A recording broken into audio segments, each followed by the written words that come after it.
শিল্প বিপ্লবের পর থেকেই নানাভাবে প্রকৃতির ক্ষতি সাধন করে আসছে মানুষ। পরিবেশের জন্য ক্ষতিকর অতিমাত্রায় কার্বন নিঃসরণ ও বন উজাড় করে বিশ্বকে আজ হুমকির মুখে ফেলে দেওয়া হয়েছে। এতে করে প্রকৃতি ও মানুষের বিরুদ্ধে চলে গিয়ে বাড়ছে খরা, অনাবৃষ্টি, অতিবৃষ্টি এবং ঘূর্ণিঝড়। একটি নতুন গবেষণায় দেখা গেছে জলবায়ু পরিবর্তনের কারণে উত্তর আমেরিকা অঞ্চলের সবচেয়ে শক্তিশালী ঝড়গুলো ভবিষ্যতে আরও ভয়ঙ্কর রূপ নেবে।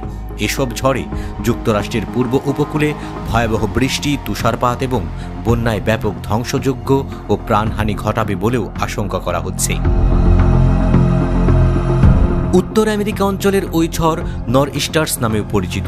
সাধারণত সেপ্টেম্বর থেকে এপ্রিল মাসের মধ্যে এই ঝড় তৈরি হয়।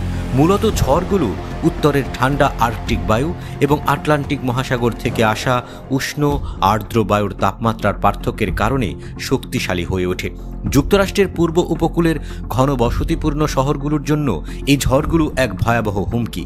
গত কয়েক দশকে নর্থ ইস্টার ঝড়গুলো এতটাই বিধ্বংসী হয়েছে যে কিছু ঝড়ের এমন ডাকনাম দেয়া হয়েছে যা কোনো দুর্যোগ চলচ্চিত্রের নামের মতো শোনায়।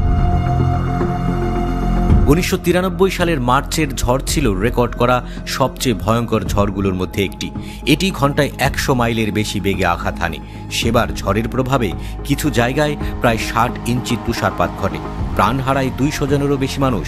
2010 সালের স্নোম্যাগেডন ঝড় পেনসিলভেনিয়া, মেরিল্যান্ড, ভার্জিনিয়া এবং পশ্চিম ভার্জিনিয়ার কিছু অংশে 20 ইঞ্চির তুষারপাত ঘটায়। সেবার প্রাণ হারায় 41 জন। বিদ্যুৎবিহীন হয় লাখ লাখ মানুষ। 2010 সালের ওই ভয়াবহ ঝড়ের সময় ফিলাডেলফিয়ার একটি হোটেলে 3 দিন আটকা পড়েছিলেন ইউনিভার্সিটি অফ পেনসিলভেনিয়ার জলবায়ু বিজ্ঞানী মাইকেল মান।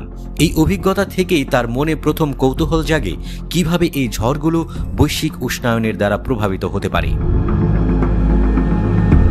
পৃথিবীতে উষ্ণতা বাড়লে নর্থ ইস্টার ঝড়ের সংখ্যা কমে আসবে বলে ধারণা করা হয়েছিল, কারণ আর্কটিক গোলার্ধের বাকি অংশের চেয়ে দ্রুত উষ্ণ হচ্ছে। তবে এই ঝড়গুলোর তীব্রতা কেমন হবে তা নিয়ে এতদিন কারো কোনো স্পষ্ট ধারণাই ছিল না, কারণ এই বিষয়টিকে গবেষণায় তেমন গুরুত্বের সঙ্গে নেয়নি বলে মনে করেন গবেষক মান।